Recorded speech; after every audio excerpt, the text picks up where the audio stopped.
కాళికామాత శివుణ్ణి ఎందుకు తొక్కింది? దేవత కథ. పూర్వం రక్తబీజుడు అనే భయంకరమైన రాక్షసుడు ఉండేవాడు. వాడికొక విచిత్రమైన వరం.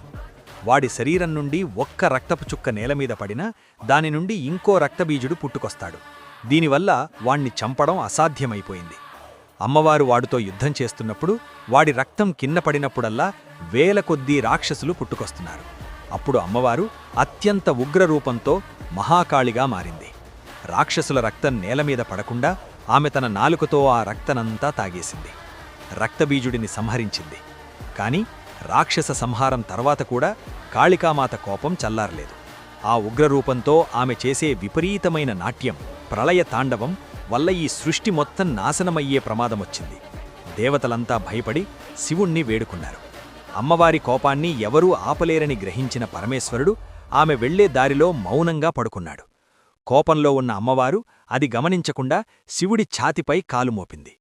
తన కాలు తగిలింది తన భర్త అయిన పరమశివుడికే అని గ్రహించగానే అమ్మవారి కోపం ఒక్కసారిగా మాయమైంది. అయ్యో అని ఆశ్చర్యంతో, సిగ్గుతో ఆమె తన నాలుకను బయటపెట్టి శాంతించింది. ఇదే కాళికామాత శివుడిపై కాలు మోపడం వెనుక ఉన్న అసలు రహస్యం.